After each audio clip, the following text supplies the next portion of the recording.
Happy rails to you. It's good to see you back again. Happy rails to you. Keep watching in, my friends. Happy rails to you. It's good to see you again.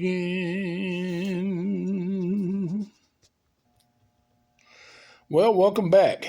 This is GMan, My World 67. And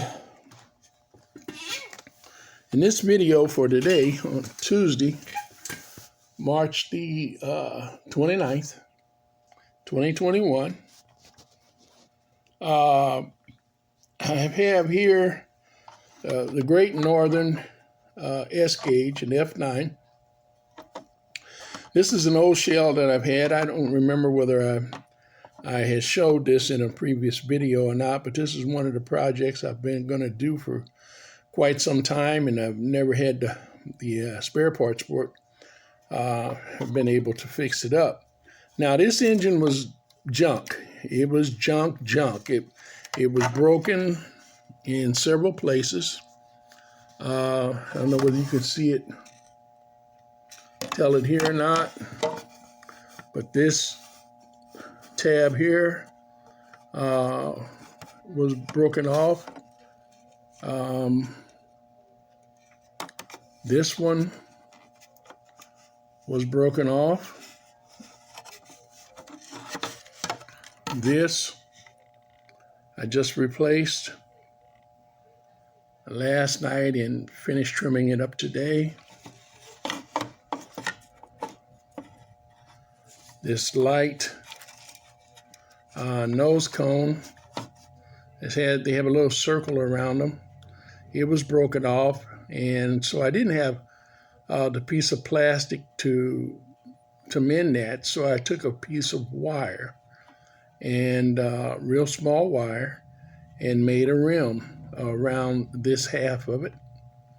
And I also drilled this out, and I'll show you that in a minute, and put in one of those little doorknobs, one of those little balls. You stick them on the bottom of things to keep from scuffing when you want to move stuff around on your desk or your counter. I forgot exactly what you call them, but I've shown them to you in previous videos. And you can pick them up at the grocery store and anywhere, just about. And they work great for headlights.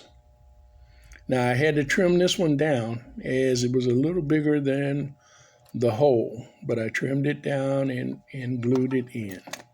Now, they're self-stick, but there was nothing there for the adhesive to stick to. Okay, on this one,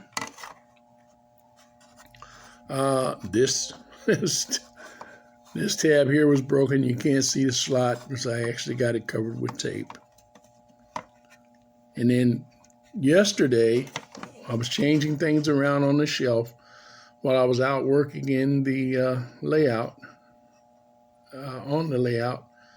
and trying to redo some things on the shelves. And I had this just sitting up on the shelf on the top of another project engine that I've got. It's a chassis from a 370, a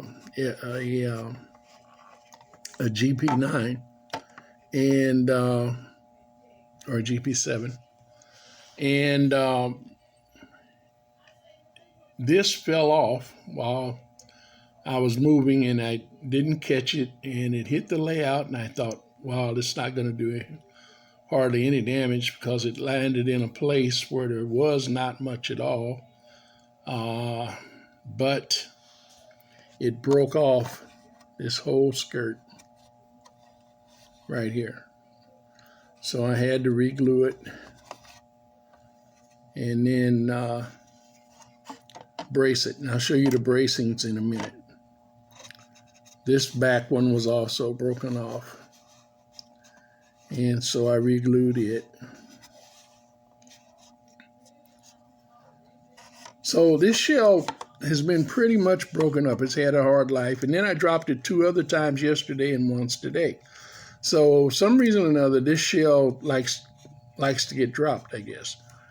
Okay, this is that side skirt that I just showed you. And you can see that I braced it on the back side here.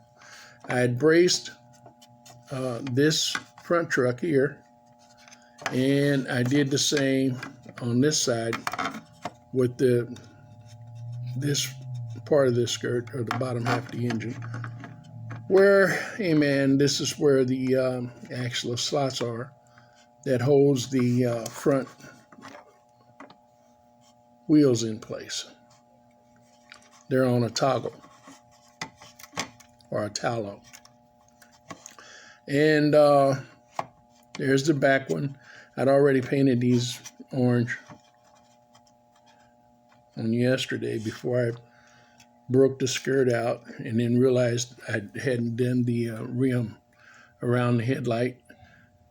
And that's when I also decided to go ahead and put in a headlight. I had mentioned doing that probably to one of these engines, just as an experiment to see how it would look and see how it would work. Again, I don't know whether you can see it or not. Let's zoom in on it a little bit. Yeah. Don't have the best lighting today. And again, right here, the little brace pieces that I had to put in. Now, luckily, fortunately, because of the way these are made, and they made these a lot like the way Marks did theirs, they're just mounted differently. This won't interfere with the workings of, or the mountings of the motor or the front truck. And did the same on that side. You can see the repair there, the inside. Now, I'm going to spray paint those and get those all back in color.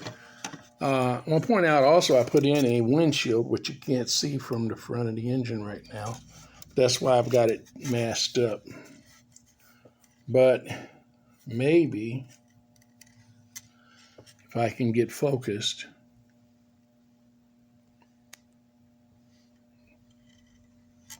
whoa, there it is.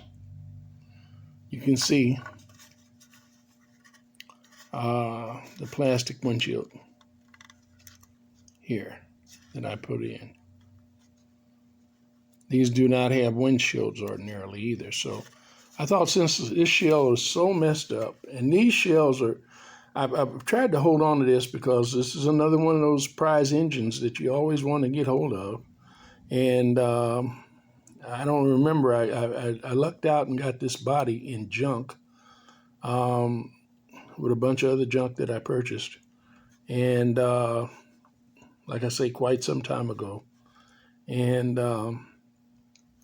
that was really basically why I bought the junk, was because I wanted this shell. And it was in worse condition than I thought it was in. But all the pieces were there. And so lucky in that sense, or fortunate in that sense. And so I glued it all back together. And then, except for this piece. And I just rebuilt this on yesterday. And then I dropped it and broke off that side skirt, which I had to be repaired. Anyway, as you can see, I painted the inside of this nose, this engine, black because I'm adding this light, this lens to it. Maybe you can see I'm flickering my finger, rubbing my finger across the lens, and even though I've got that masking tape over it, it still is allowing a certain amount of light through there, and you can see that. And so what I'm using here is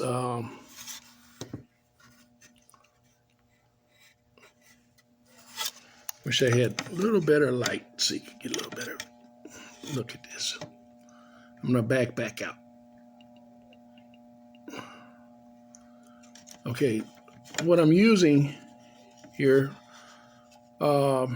is one of those miniature wheat lamps. It is one of the diode lights, and I got these from Gary over at Trains in the Basement, and I just want to let you guys know while I'm speaking on Gary that he's doing great. He's all right.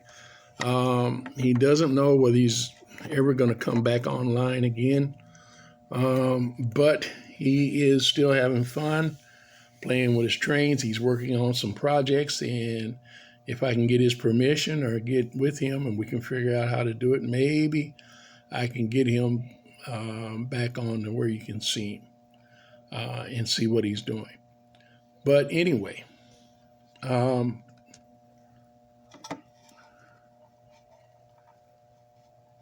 put tin foil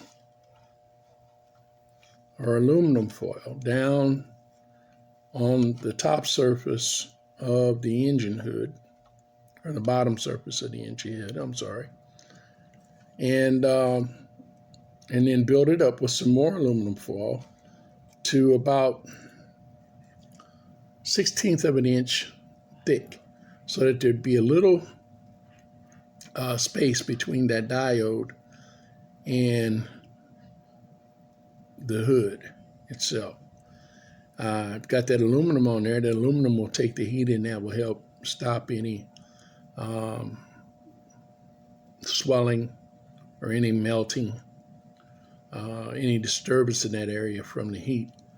Now, these diodes generally don't get that hot, but I found that I held on to one of these for about 4 minutes, and it got pretty warm over that period of time, running the 16 volts through it. And I imagine if you're running 20 volts through it, it'll probably get hotter than that. So, especially for a long period of time. The good news is, the cab is open, so you get a little bit of air through the windows of the cab. And having blocked off that windshield, it don't get quite as much air as it would have. But it should help it to stay cool. As I said, as a general, these diodes usually don't get that hot. But anyway, we've got it, and then I took and I hot glued it. I wrapped it with, I wrapped the diode, the base of the diode, and some of the wire back a little ways with foil, and then hot glued over it and glued it in place.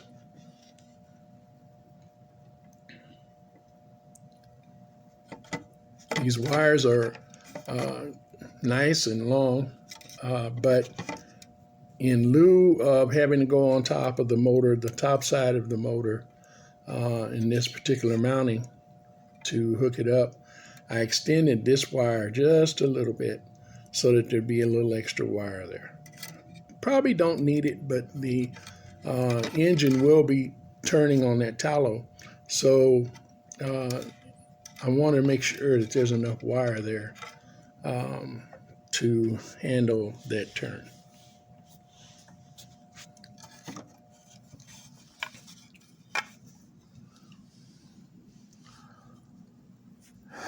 I tape this over so that we don't have any spray on that new lens I put in there.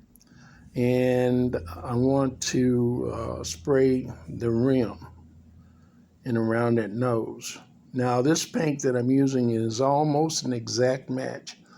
It's so close you can hardly tell it, but yet it's enough that if you've got a large, massive area, you can probably be able to tell that it's different. That's the same paint that I'm using, that I used down on the inside. Here and here. It's pretty close match.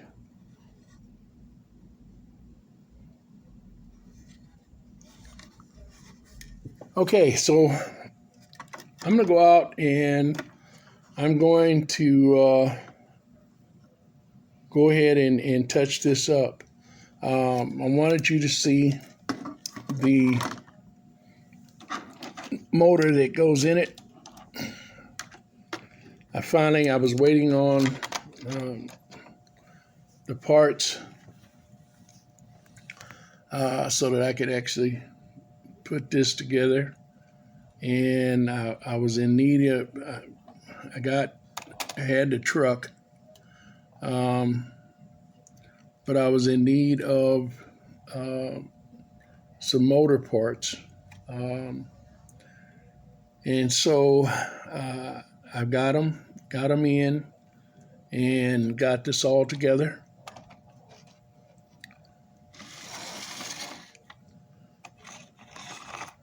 Let me just show you how it runs.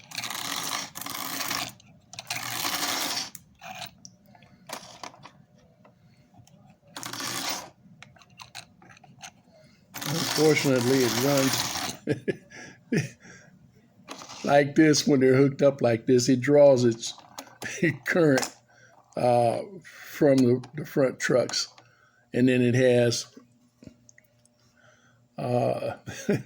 a little side rod that comes down onto the opposite track, as American Flyer, all two-rail trains do.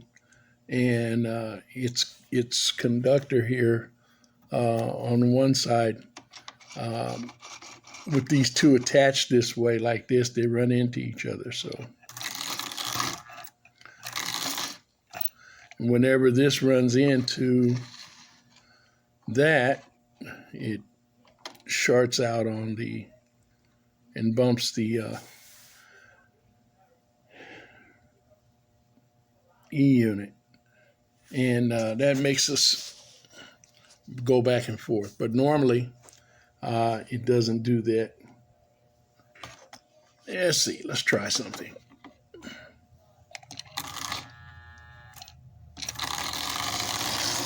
There we go. So you can see